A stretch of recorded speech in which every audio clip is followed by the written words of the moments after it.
O meworo gị ahụ. O meworo gị ahụ. Ihe mmadụ apụghị mere m. Ihe mmadụ apụghị mere m. Ọnwụ ọ nwụrụ n'obe. Ọnwụ ọ nwụrụ n'obe. Ihe mmadụ apụghị mere m. O meworo. Ihe mmadụ apụghị mere m. O meworo. O meworo gị ahụ. O meworo m ahụ. Ihe mmadụ apụghị mere m. Ihe nne m apụghị mere m. Ihe nna m apụghị mere m. Ihe di m apụghị mere m. Ihe ụmụ m apụghị mere m. Ihe nwanne apụghị mere m. O meworo m ya. Amen. We are the light of the world. Anyị bụ ife nyelụ ndị mmadụ. Ọ sị n'ife ewelu zo n'okpuru oche ọ ka na-alụ ọlụ ya. Onye batara na bie, I have always analyzed the beauty of light. Light attracts. Itinye ọkụ n'ilo, it attracts even incense. Am I right? Ọchịchị ịgba onwere incense na-afụ. Onye ọbụla azọba onwe. Enwe one day mbata na church m n'abalị, n'ime abalị. Ịbagebe ma mmadụ abụ mmadụ. Adịkwa na-aghọtaghị ebe a na-eje. Ewe ihe ga-abụ omeluo ịfụkwa nke iji bụrụ mmadụ. Ọnya ka m ji asị unu ị na-agwa onwe gị I am God's number. Maka power, he needed this power every time to energize yourself. You need those powers at every point. Imanu n'ụka ebubatago m almost in anọgo m na church ahụ for 16 years. 16 years. Ka m bigo na be m ahụ. So na 16 years ahụ ozu mbubatagoro ebe ahụ. You can't even imagine the number of cops batago na church ahụ. And then one night, I just decided to go and pray. Imabal. So abatam was born a very name of darkness. Now, spark darkness. And then the moment we came up as usual, we were just a bokode. You know some queer noise, some queer noise. And I got dressing Kemado Jebolo Mado. Imago, umemem few. Knock at us on the Bechineke. Because we are God's number one. Someone on Bechineke. So, then I use the light in my mind to overcome the darkness. To overcome the darkness. And those words, I felt welcome in that church. But that darkness repels. Ochichi is so bad. The beauty of being the light. Because when you are the light, you attract people. When you are the light, you do good things. When you are the light, people feel comfortable around you. But when darkness hovers around you, people run. emegwu my own analysis of the darkness of the house of Herod. When the star do Ndezito, how about the house of darkness? What happened? The star disappeared. Because darkness and light doesn't work. There was darkness all over. Or see from darkness, we were put again Ife to repel the darkness. To take out the darkness, because we should be the people of light. We cannot be the people of darkness. N'ihogo nke bụ Paul dị asọsị na-ejiri amamihe wele abịa ikuzi nkuzi ụka. Paul is a lawyer. Maka na ejiri amamihe afụ Chineke. Ejiri amamihe eso Chineke. If your faith is limited in the head, then you're faithless. You can't even move.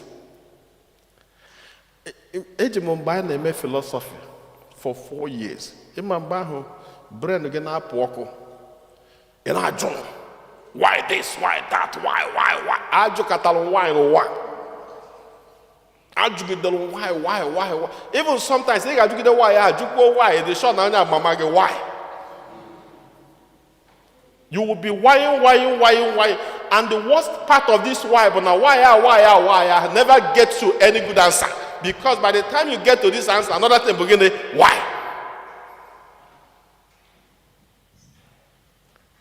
Onya ka Paul ji sị, nye jiri amamihe welo bịa. Maka na ọ bụ na ya wele amamihe bịa na enwere ebe a na-eje, na ihe ha ji wee bịa bụ gịnị? Afa Jesu. Maka na ebe ahụ, when you use the name of Christ, ebe a ka ị ga-ama na where philosophy ends, the knowledge of God begins. Ebe amamihe mmadụ kwụsịrị, ebe ahụ ka nghọta Chineke na-ebido. That's why God lives in the heart. Chineke na-ebi n'obi mmadụ. Onye na-eme anọkata sị gị, obi megịnị megharịa gị.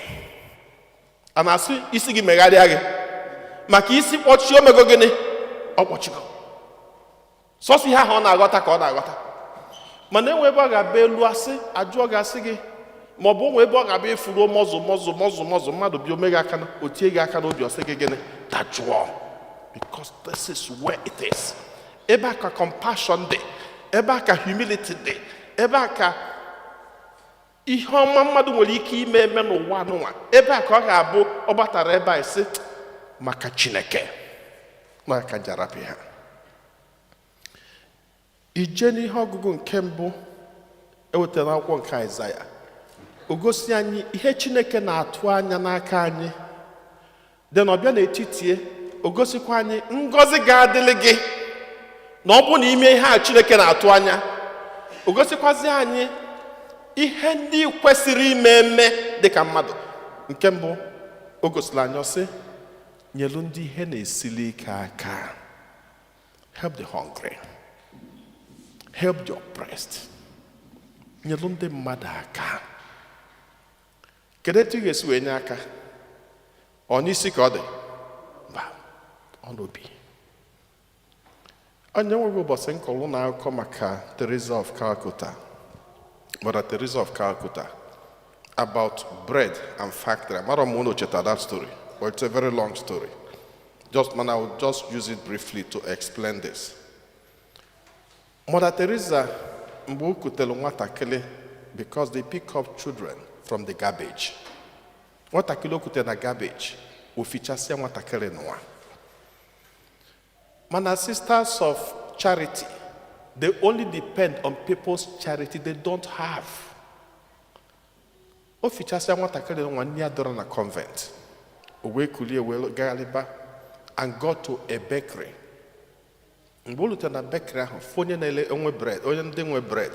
Ọ sị biko onye nọ bread ka mmegene ka nye nwatakịrị nwa na-agụ na-agụ. Onye na-enwe bread, spark, get out of my store. Onye ga-ata ụta, ị mara ka o si teta ụla. Mara ma nwunye o tiri ihe n'ụtụtụ ahụ. ị marọ ma o letakwa ego nya, ị marọ ma ụmụnne ọ kpọrọ ya iyi, ị marọ etu ụmụ ya si, enwere onye ma etu o si nọdụ. But he was so upset. Where say this nun, get out of my store. No, sir, there are bread in this store. Give me some bread for these kids. Okay, we somebody so I said, get out of my store. Get here no name. Owelakia. Feature about some miller. Feature some miller bolia. Or say, thank you for my own bread. That you have given me for my own bread. We lose your bread, Megane, no maka. Oblogi. Kemeliha. Okay, can I be dogodi? Oblogi wakabula aso.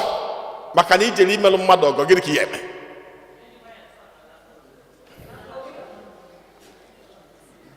Onwe si ejiri nwa ya tọ no megene na gbuo.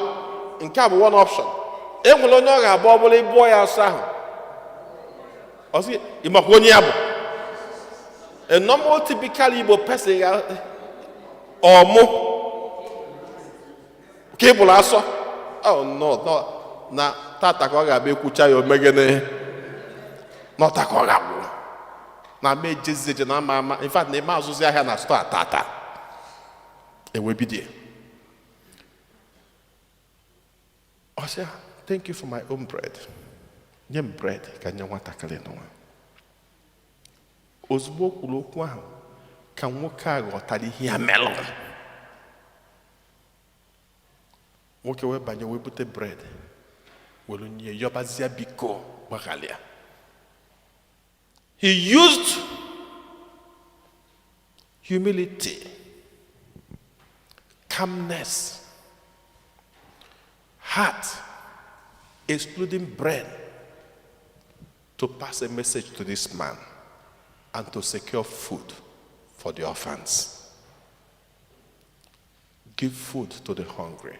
I know sometimes in Kaiji Bolo Madaru na Takasko Nobona, more for them we bog a be mekatazia, mekata, moba, nakatazia mobu.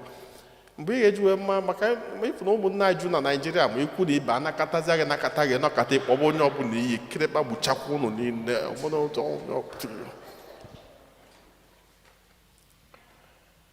Madam Biga got tie hene menobo sometimes a sichineke switch go ha. Switch here. Kage wan no leba. Kanda no leba. Kedi hege wa yeme. Anima hia hege wa yeme. Million yosa. Onya bi chineke ne. Imali ha hege wa yeme no obu no ge wa. Ndụ anyị niile na-ejekwa mụ na ofu n'ime anyị na-ekwu okwu jelu ụlọ na-asị ake ka Naịjirịa dị ọsị m n'ihe niile garala ọnụ ihe niile garala ọnụ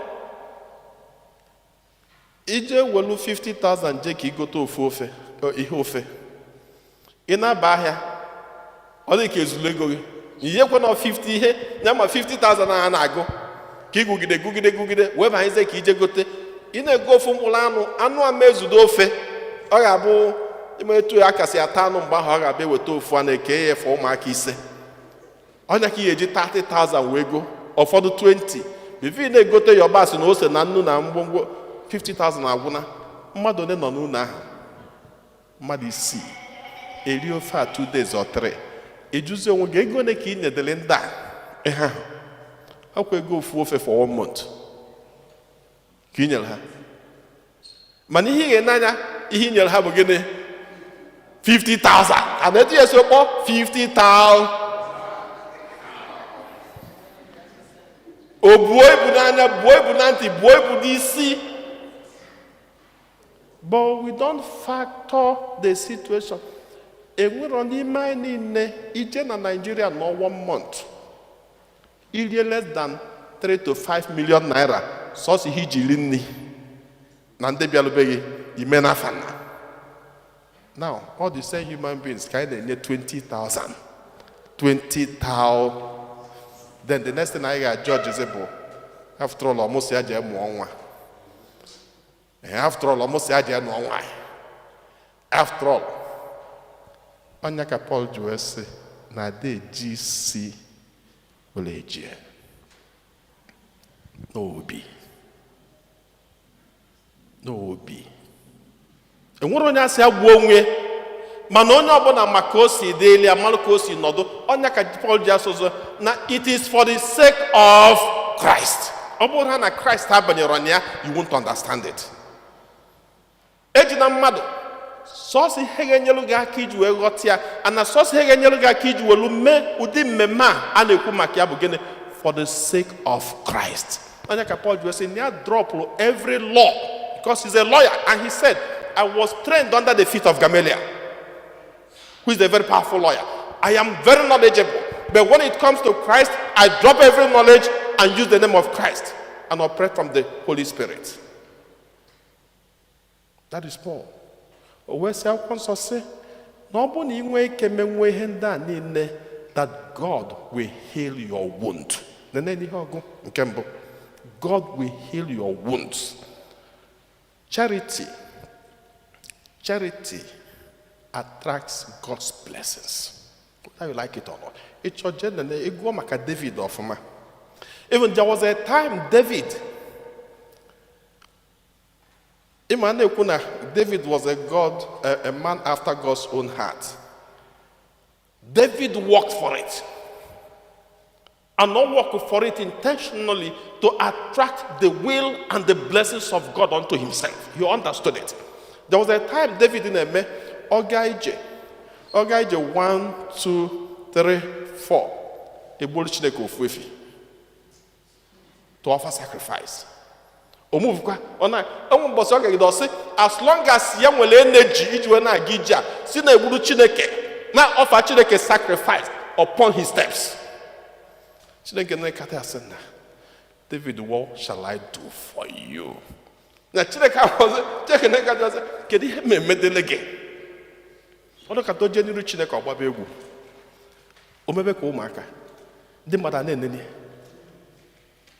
he used charity, goodwill, love for God, which he transmitted unto others to attract God's blessings. Ozomasai kaibulu ife, kaibulu no kowa, so that whoever tests us tests good. Whoever sees us gets to the right place. Kayonu Chineke amala, to continue to live our lives looking at Christ himself, not to look at human sublimity, human intelligence, but unto Christ who blesses us, who gives us life, who guides us in our steps. Ka Chineke gozie anyị nesta na Kristo onyenwe anyị.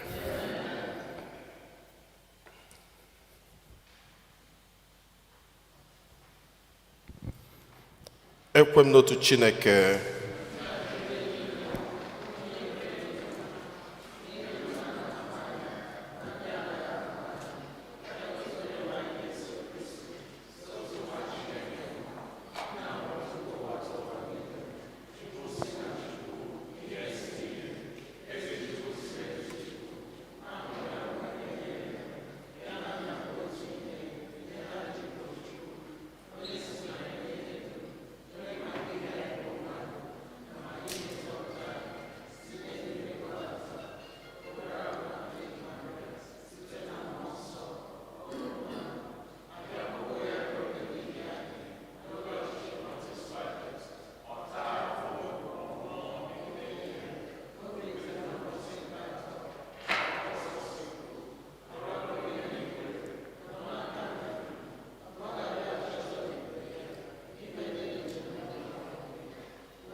ekpele nke ndị kwere ụnụ mmadụ ịtọ ga-edu anyị na ekpele Chineke efula anyị n'anya anyị niile gbakọtago ọnụ n'obi gị n'ụbọchị tata ịgwala anyị bụrụ ife nke ụwa niile anyị na-ayọ ka iche ntị ma nụrụ anyị anyị.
ka anyị natazie isi anara nye Chineke bụ n'obi ndị ọzọ niile.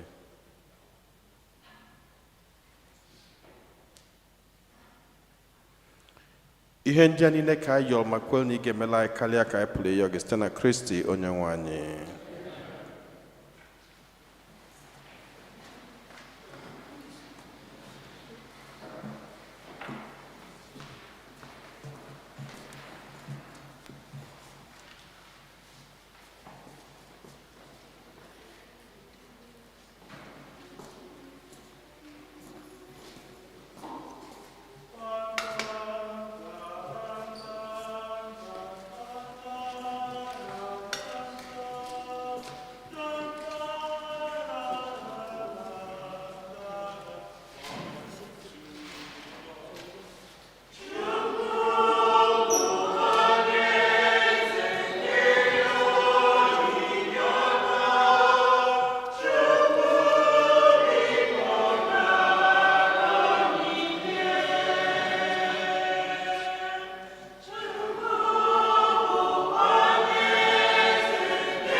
yọba na ụmụnna m ka aja mụ na ụnụ na-achụ bụrụ ihe ga-asọ Chineke ji kenene nara nọ.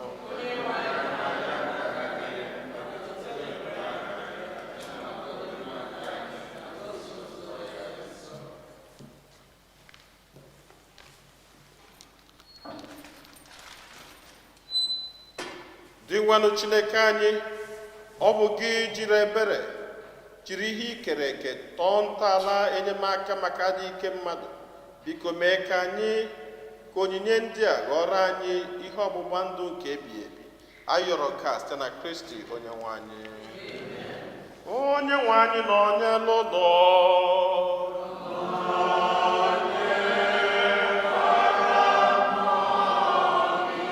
Welite n'obi ihe nọ.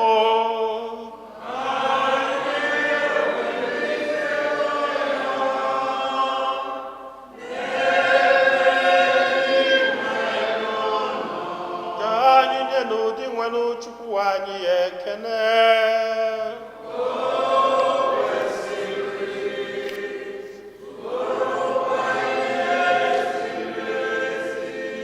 O kwesịrị ezi bụrụkwa ihe ziri ezi na-azọ ndụ na anyị ga-enye gị ekene oge niile na ebe niile. O nna dị nsọ, Chineke ji ikene na onye ji ụwa tụ ụwa site na Kristi dị nwe n'anyị, onye jiri ebere o nwere maka mmehie mmadụ kwere ka a mụọ ya na Virgin Maria. Ọ gbapụtala anyị n'ọnwụ ebebe site n'ọnwụ ọ nwụrụ n'elu obe, ya si na mbilite n'ọnwụ ya nye anyị ndụ ebebe. N'ihi nke anyị na-eso igwe ndị mama niile nke eluigwe na-eto ebube gị oge niile n'ukwe na-ekwe.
nna anyị dị nsọ ezie sọ gị na-edo ihe dum nsọ, anyị arịọ ka ido onyinye ndị a nsọ terukwata ha mmụọ gị ka ha wee ghọrọ anyị arụ n'ọbara nke onye nwe anyị Jesu Kristi, onye bịara tupu edunye ya n'ọnwụ nke o jiri aka wee nara o were achịcha nye gị ekele na otito nyawa ya, nye ya ụmụazụ ya sị, naranụ nke a rienụ ya ụnụ niile, nke a bụ arụ m ka a ga-eduru nye maka ụnụ.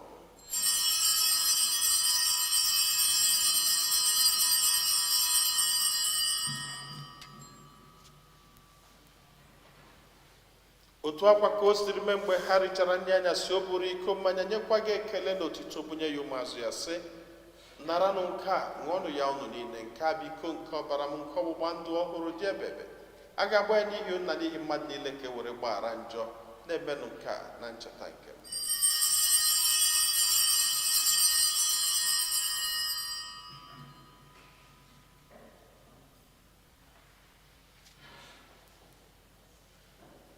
Ka anyị kwupụtanụ n'ihe omimi nke okwukwe anyị na-eme ugbu a.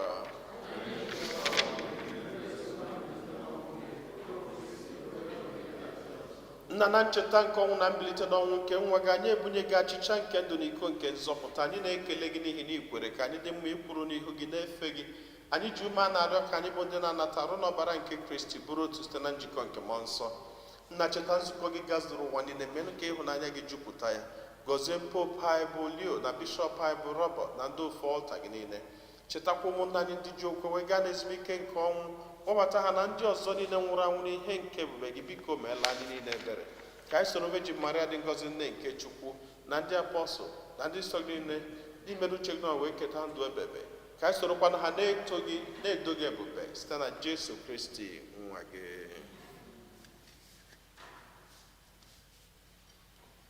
Ihe niile kere eke na-eso ya bụ Kristi, na-esikwa n'ime na n'aka ya, na-edikọ n'otu nke mmụọ nsọ, na-enye gị bụ Chukwu nna ji ike niile nsọpụrụ na otito niile site n'ụwa ta ụwa niile.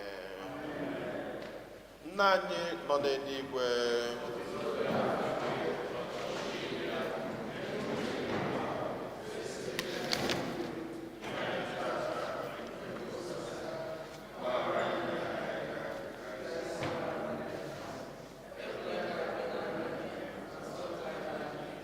zọpụta anyị, anyị na-arịọ gị osebụ ụwa na-ajọ ihe niile, were ebere nye udo n'oge nke anyị site n'inye aka ebere gị, ka a zọpụta anyị niile na njọ oge niile. Anyị were gbanahụ nsogbu niile, were nchekwube dị nsọ na-atụ anya maka mbịaghachi nke onye nzọpụta anyị Jesu Kristi. Onye nwe anyị Jesu Kristi, onye gwara ndị apọstụl gị, udo ka m na-arapụrụ n'udo nke m ka m na-enye unu, elekwa n'anya na njọ anyị, kama lekwasị anya n'okwukwe nke nzukọ gị. Nye ya udo na ịdịkọ n'otu mgbe niile ka uche gị siri chọọ. Gị bụ onye dị ndụ na-achị ebe. Udo nke ose bụrụ ụwa dịrị unu mgbe niile.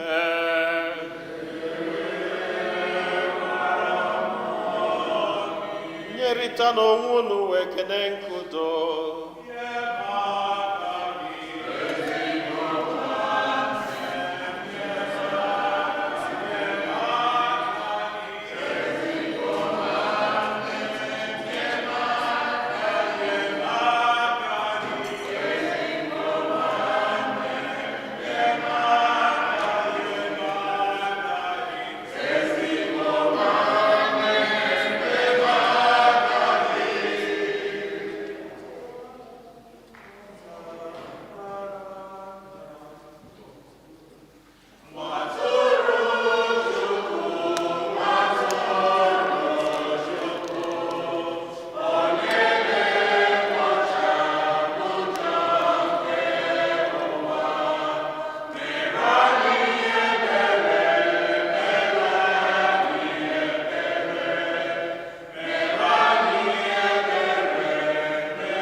ndị m na Kristi n'elu nwa atụrụ nke Chukwu n'elu onye ahụ na-egbochapụ njọ nke ụwa anyị niile nwekwa n'isi ọma bụ ndị akpọ n'ori nke nwa atụrụ Chineke.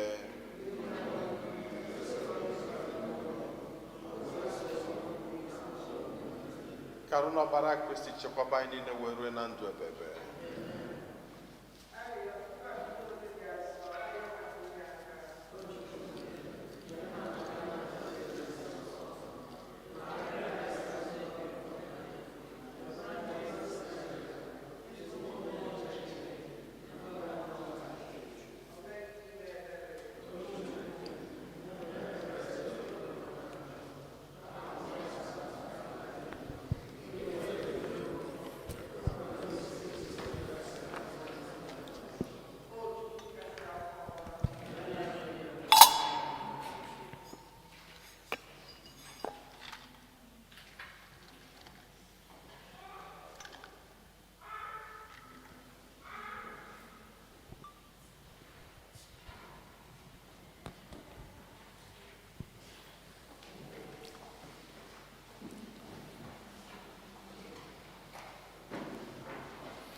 Soul of my Savior,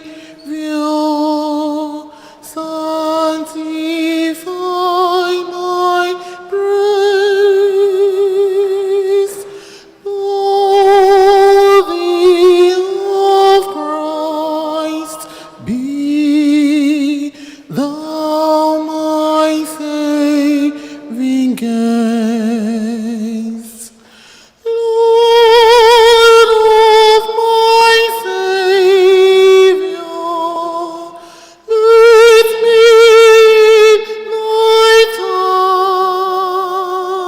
tide, wash me with water flowing from thy side.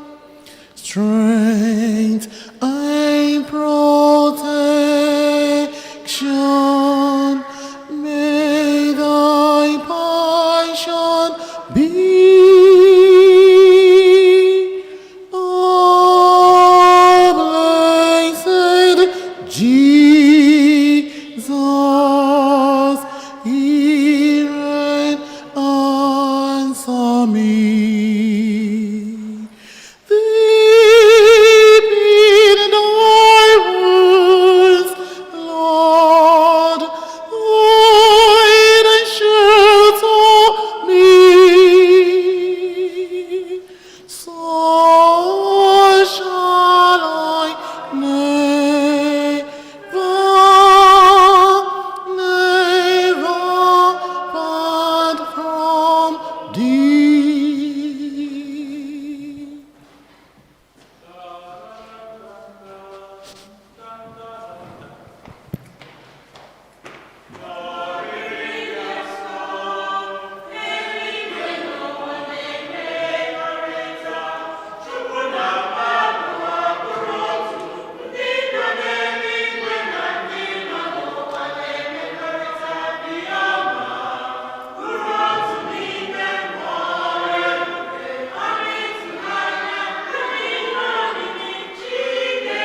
Ka anyị yọọ ayịyọ.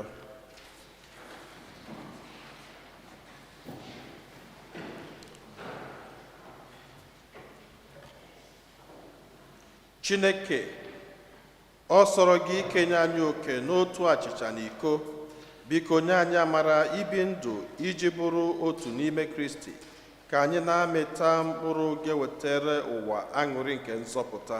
Anyị yọrọ nke a site na Kristi Onyenwe anyị.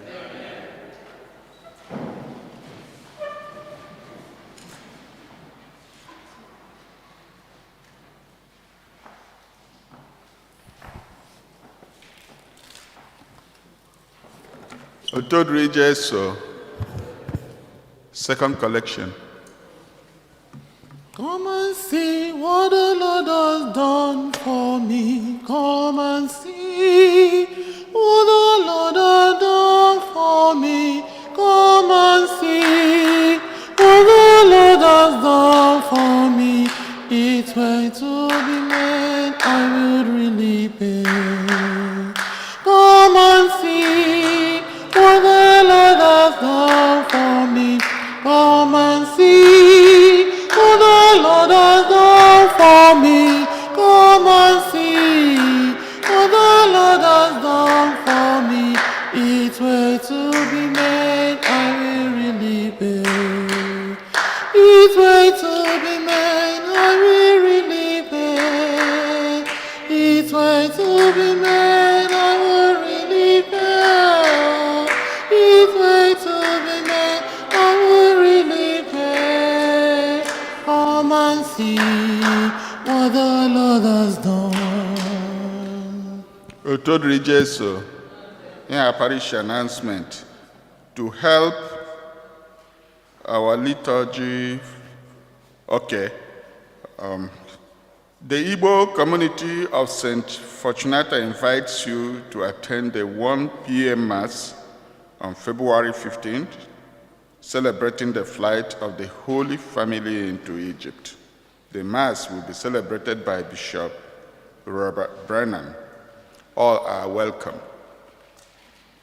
On behalf of Father Jose Herrera, we gratefully acknowledge the support of our apostolic groups who serve our parish in many meaningful ways. A special thank you to the St. Fortunata Igbo Charismatic Prayer Group for their generosity and joyful service to our parish. We sincerely appreciate their donations of many essentials needed for Mass and other liturgical services. We also extend our sincere gratitude to Solomon Mbagu for his generous support. May the Lord reward them abundantly for their generosity and attentiveness to the needs of St. Fortunata Parish. Otodri Jesu. Now, second Sunday of the month, for Ndinna, for our special blessings.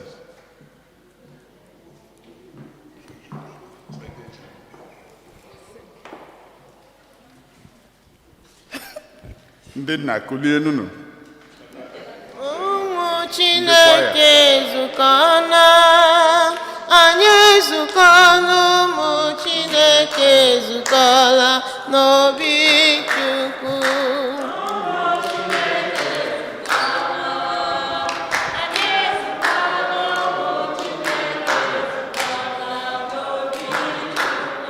Ụmụ Chineke zukọna, anyị zukọna, ụmụ Chineke zukọla n'obi Chukwu.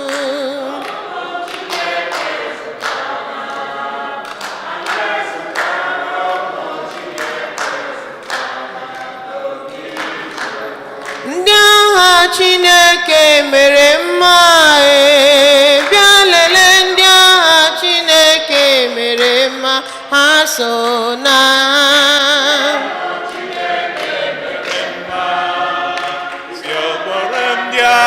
Chineke mere mma na-esofọ na ya. Enyemaka anyị dị n'afa dị nwenụ. Osebruwa n'ụlọ ahịhịa anyị. Osebruwa nọnyelu unu. Chineke onye fly n'anya anyị na-ekene gị n'isi ndị nna. Ndị ji melụ ide nke ezinụlọ. Ndị jiri agọzi ezinụlọ gị. Ndị sikwazị na ha welu kewapụta ezinụlọ. Ndị sikwazị na ha wele echekwaba ụmụ gị gazuru ụwa niile. Anyị na ya amala gị n'isi ha niile n'ofu n'ofu. Dịka iru ha si dị iche iche, etu a ka ọtụtụ ebumnobi ha si dị iche iche, etu akwa ka mkpa ha si dị iche iche. Mana Chineke, ha ma na ịbụ onye na-ene anya n'obi, na-eme anyị karịa ka anyị ma onwe anyị. Anyị wee na-ayọ ka igboro ha mkpa ha n'ofu n'ofu, ka ị gọzie ezinụlọ ha, gọzie ụmụntakịrị ha, gọzie aka ọlụ ha, gọzie ọpụpụ ha, gọzie mbata ha, nyekwa ha arụ isi ike, ọkacha ndị nọ na nyanya. Mee ka aṅụrị nke gị bụ Chineke balụ ha ụba, mana anụ arụ mana mkpụrụ obi, site na Kristi onye nwe anyị. Ka Chukwu jikere na-egọzie unu Nna na Nwa na Mmụọ Nsọ.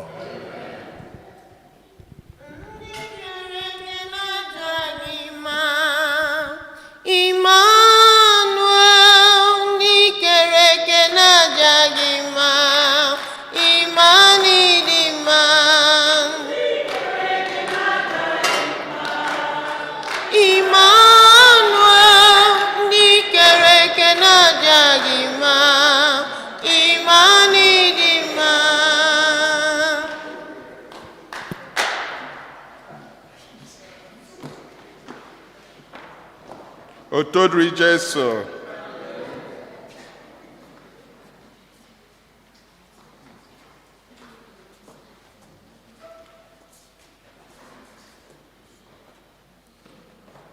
So next Sunday, with the flight of the Holy Family, they can say, may announce, na ario ne ezifu ozi for people to come and join us. So Mass Yahaga will be the 1 o'clock, of course. We know the details. Kama, enwe nkwado ndị anyị kwesịrị kwado that we still need to do. On Saturday, the 14th, arrangement anyị na-make is to come out, everybody, nwoke na nwanyị, ndị niile nwere ike bịa, because ama m na ndị enwe some people na-enweghị ike because of commitments. But don't you all at the time, come out, let's work as a community so that we can fix the basement. I get dozioche, I get tinyakuch, I get decorated the place. In the choir, game practice. By the way, in the choir were some excellent rehearsals yesterday. So many people came, except Ndiwoke. Ndiwoke Nidribia, because I rehearsed new songs, Nidri harmonization. Or na yenwe special bass, and when Ndiwoke then, when you make bass, then it's not matching.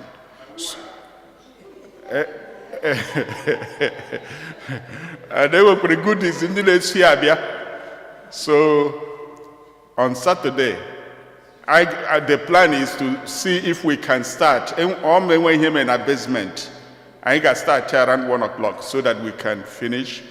Dr. Konkwo, Chokwaku Mwakanile, Biakwa that day, he made the final rehearsals. Mandige Eku with the choir, mistress and choir directors, they help to prepare the kids also. So bring the children. Bring the children.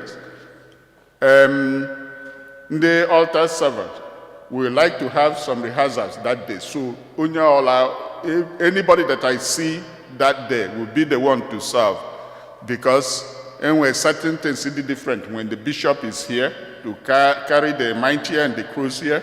So you need to know how to hold it and where to position. So we want all the altar servants to come. And by the way, Chisom, you are all welcome also to come. And thanks for coming today, okay, to starting to serve at Mass. We've been waiting for you for a long time. She used to be our choir member, of course.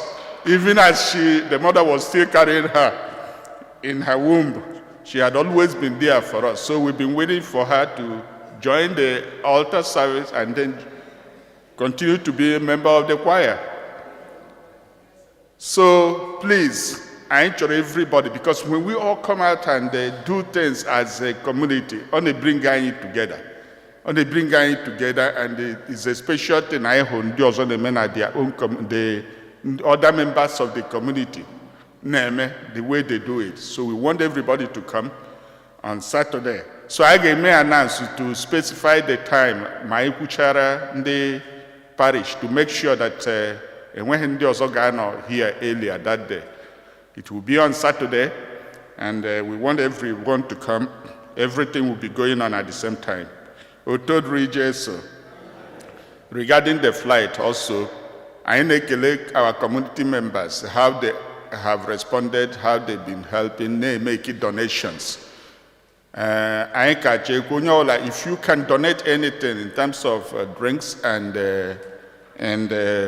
food item, or the money to provide them, please do.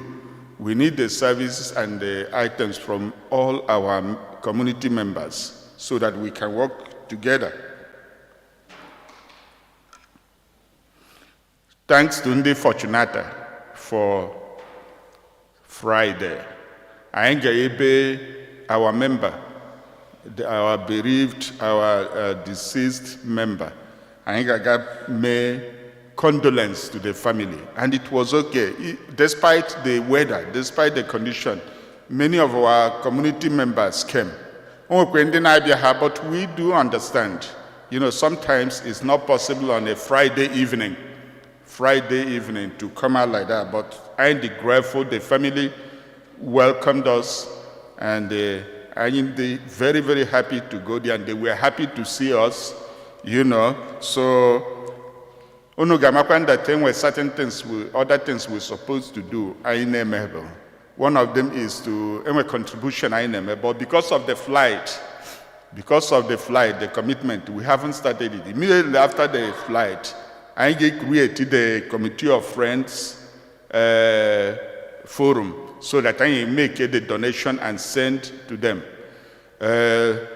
This on the 13th, in a few days, Kage Eli, Mr. Ndubisi, in Nigeria, his remains are already there. So we continue to pray for the repose of his soul. And after that, the family can make arrangements so that we come here. They will all come here for special mass celebration in his honor. Otod Regis.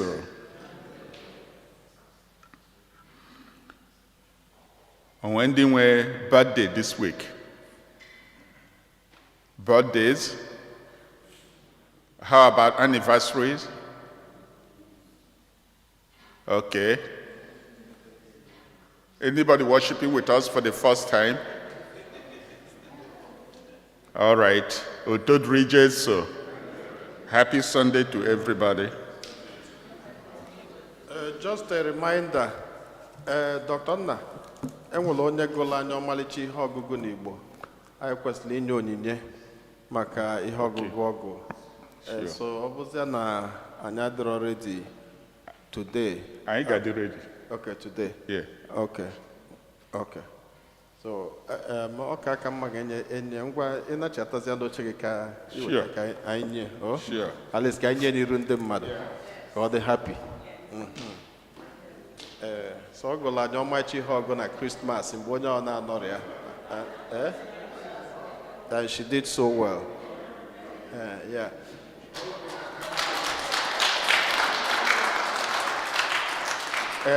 And again, even though they can go Chisom, yeah, thank you again. Okay, Chimsom, okay, Chimsom, thank you again. I know when she was about to start, she asked me, should I join? I said, yes, join. I said, watch whatever they do, whatever they tell you to do, do. And she tried. You wouldn't even know she's just starting. So, which is good. Thank you. Thank you. And then on a final note, Onomana just like Dr. Nnakulu, Sunday bụ a very special day. Ọmadị mma Bishop liche efa ebupụtabe ihe egwu na-akụ akpaka n'ala. Ọ dịka Fada Cosmas, etu a na-akụrụ Fada Cosmas. So nke a nke Bishop, so si bupụta ya n'oge. So ọ bụrụ na ọ ga-adị possible by 12:30, most of us anọdụgo here. Ama a ga-asị m na ụmụaka amakwa m, mana ha nakpuo ụla n'oge, ha na-eje akwụkwọ, ha na-eje swimming, ha na-eje boxing, ha na-eje taekwondo, and ihe ndị anyị na-enwechara time, and ha na-eji n'oge. So mana ụlọ nke ụka 1 o'clock chi ya na-efu efu maka ụmụaka, a na-achọ excuse, nsogbu adịghị. Mana sọsọ nke bishọp n'ụwa ọ bụ 12:30 ka anyị bịa n'oge 12:30 anọdụ nwee ike bupụta ihe niile ka ọ rapụ ịbụ even na-akụ egwu before the mass. We have to put joy in the church before the mass ka ọ rapụ ịbụ emebite ihe ọ dị ka anyị adịrọ prepared. And thank you the choir for the efforts to do what you're doing. So ka anyị kwadobezi ọfụma. Then next Sunday, Saturday, enwe migration day, which will conflict with program ono nwere. Enwe ma the assistant migration day, ndị niile bụ ndị si obodo ọzọ were bi obodo a. Enwe mass ya by the bishop na Pro Cathedral St. Joseph 1 p.m. on the 14th. On the 14th, ndị ga-enwe ike Saturday. I know it's going to conflict with the program in our draw. Mana ndị ga-enwekwa ike ha bịa, especially anụ fọrọ ha mee ebu ebe a. Ịbịaba Pro Cathedral, ịbịaba ebe ahụ anyị ncha emesizie na Pro Cathedral, agbadatakwa ebe a, including ọzọ. So emezi anyị mesend ya ka itinye na forum. Yeah, and then on the 15th bụ ụbọchị anyị mesịrị anyị ebe a. Father Franklin, ama m na onye ọbụla ma onye ọbụ. You know, he's been one of us, and he's been very active, very nice human being, a very, very good priest. Ọ na-akala anyị ụka ebe a mgbe niile. In fact, ọ kala ụka 3 Sundays ago. O mekwugola a series of retreats. You know, he's a very wonderful human being. Ọ ga-eme 50th birthday ya on the 15th. O tiebụlie today, ọ dabanye na Super Bowl. So he shift to 15th. So anyị na-emesi ebe onye ji elulu ebu ọ ga-egwurucha. Maka na afọ etu unu si abụ na a na-eme wake, ọ na-abịa eje ebe a, emetụ ụkwụ ebe a, metụ ebe a. So anyị metụ ebe a, enye ndị ebe a ka o wee zuo. So biko ka anyị nwee ike jee, ndị nwekwana ihe ha ga-ebute wee sọpọtụ ọfada wetenụ ha ncha niile. Ọ ncha bụ na ọ na-aga biko. And I think etu a ka ọ ha m n'ọnụ for now. Ka ya fada nwa Chidimma.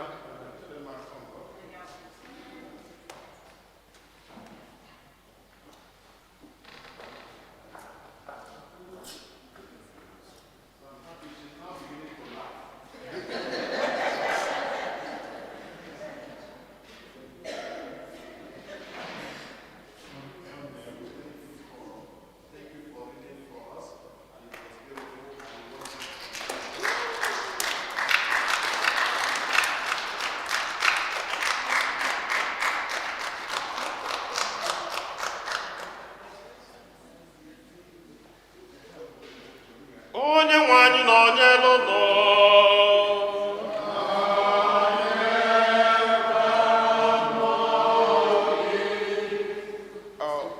Before I pass on abịa enwelu ihe altar servers diocese chọrọ ụmụaka niile na serve live mass ka ha feel like all the adults na-akụzi ụmụaka na diocese because of protection for kids. Na nwere ha na-akpọ virtues training nke for adults, then nke ụmụaka nwelụkwalụ training ekwesịrị inye ha. So all the altar servers, so send the gold mail Dr. Nna, so I gotta find a way to get it to their parents. Ka parents ha nyezielu ha ka ha nwee feel whatever form, ka ha nwee ike na-enweta information and training from the diocese. Ka Chukwu ji ike dị na-egozie unu, Nna na Nwa na Mmụọ Nsọ.